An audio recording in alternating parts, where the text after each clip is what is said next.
Issue तितली और उसका पति मानी तितला। मानी तितला काफी समय से बीमार है और ईशु तितली के पास पैसे नहीं है कि वो मानी तितले का इलाज करवा सके। इसलिए ईशु तितली बहुत ज्यादा परेशान है।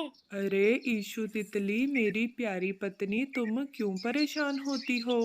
देखना, मैं बगैर इलाज के ही ठीक हो जाऊंगा। अरे नहीं मानी तितले, इलाज करवाना तो बहुत जरूरी होता है। तुम बगैर इलाज के ठीक नहीं होगे। लेकिन देखना, मैं कोई ना कोई रास्ता निकाल कर तुम्हारा इलाज जरूर करवा लूंगी। अच्छा, अब तुम आराम करो, मैं जरा बाहर से होकर आती हूँ। ईशु तितली अपने पति के इलाज के लिए बहुत ज्यादा परेशान थी। फिर वो अपने घर से निकलकर एक पेड़ के नीचे जाकर बैठ जाती है। अरे मुझे किसी न किसी तरीके से अपने पति का इलाज करवाना ही है, लेकिन मुझे समझ नहीं आती मैं क्या करूं। इलाज बहुत महंगा होता है, मेरे पास इतने पैसे ही नहीं हैं। मैं क्या करूं कि मेरा पति ठीक हो जाए। वहां से निशु तितली गुजर रही थी। वो ईशु तितली को परेशान बैठा देखती है तो ईशु तितली के पास आ जाती है। अरे ईशु, क्या हुआ तुम्हें?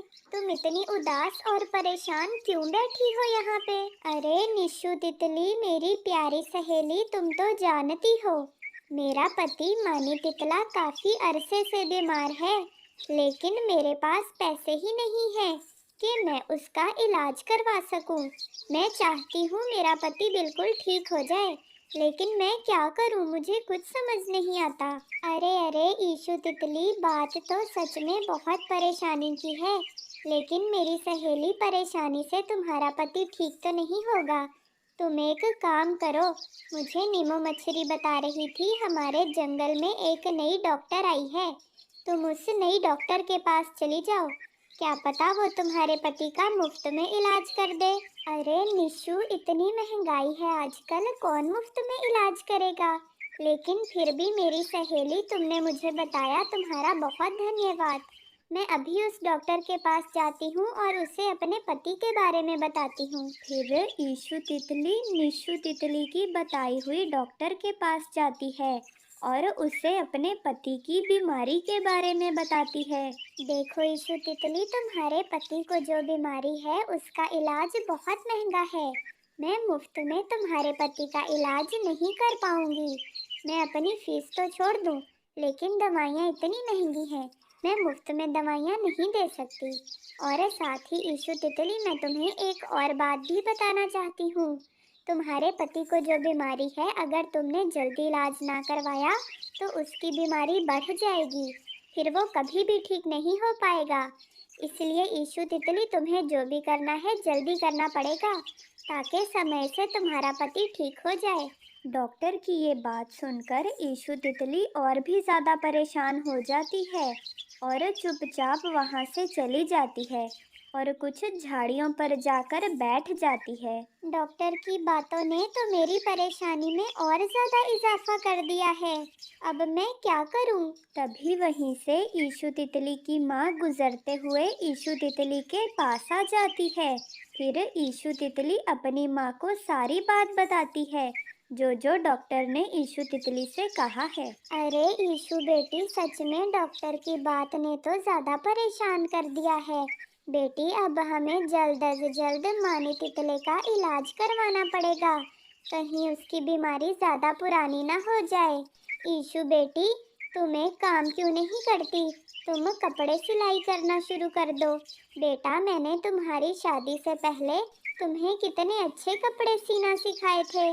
तुम कपड़े सिलाई का काम शुरू कर दो, देखना तुमसे सभी कपड़े सिलवाएंगे। तुम इतने अच्छे कपड़े बनाती थी बेटा। हाँ माँ, आप बिल्कुल ठीक कह रही हैं। मैं हाथ पर हाथ रख के नहीं बैठ सकती, मुझे जल्द से जल्द कुछ ना कुछ करना ही पड़ेगा। मैं एक काम करती हूँ, मैं कपड़े सीना शुरू करती हूँ। क्या पता सच में मेरा काम चल पड़े और मैं कुछ पैसे कमाकर मानी तितले का इलाज करवा सकूँ।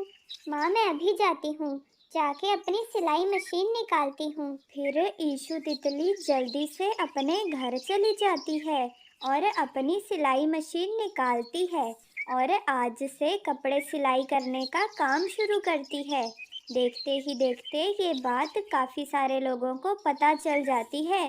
फिर ईशु तितली की सहेलियां निशु तितली और बेबो वो दोनों आपस में बात करती हैं। अरे बेबो, तुम जानती हो क्या, हमारी सहेली ईशु तितली ने कपड़े सिलाई करने का काम शुरू किया है। मैं तो ये सोच रही हूँ चलो चलकर हम सबसे पहले कपड़े सिलवाते हैं और फिर पूरे जंगल में बताएंगे, ताकि ईशु तितली के पास काफी सारे कपड़ों का ऑर्डर आ जाए और वो जल्दी से पैसे कमाकर अपने पति का इलाज करवा सके। अरे हाँ निशु, तुम बिल्कुल सही कह रही हो। हमें ईशु की मदद करनी चाहिए। हम जितना कर सकते हैं उतना तो हमें जरूर करना चाहिए। चलो चलो, चलकर ईशु को कपड़ों का ऑर्डर देते हैं। फिर वो दोनों निशु तितली और बेबो ईशु तितली के पास जाती हैं और उसे अपने कपड़ों का ऑर्डर देती हैं। अरे मेरी सहेलियों, देखना तुम दोनों को बहुत पसंद आएंगे मेरे बनाए हुए कपड़े।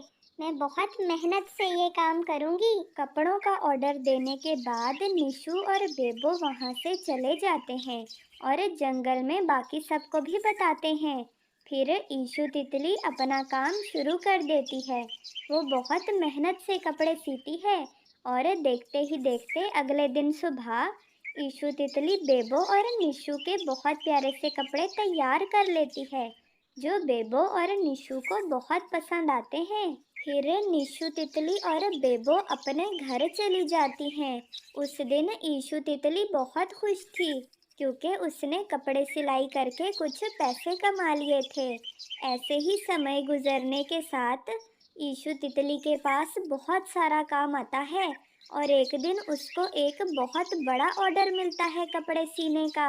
फिर ईशु तितली एडवांस में मिले सारे पैसे लेकर डॉक्टर के पास चली जाती है ताकि उसके पति का इलाज हो सके। अरे वाह ईशु तितली, तुमने तो बहुत जल्द ही इतने सारे पैसे जमा कर लिए।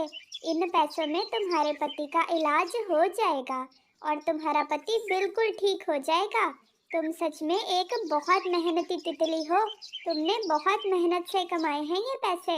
डॉक्टर ईशु तितली के पति का इलाज शुरू करती है और देखते ही देखते ईशु तितली का पति मानी तितला बिल्कुल ठीक हो जाता है। ईशु तितली मेरी प्यारी पत्नी, आज जो मैं बिल्कुल ठीक खड़ा हूँ ये सब तुम्हारी मेहनत की वजह से हुआ है। अगर तुम मेरा इलाज ना करवाती तो मैं कभी ठीक ना होता। और फिर वो दोनों हंसी खुशी जिंदगी बिताने लगते हैं।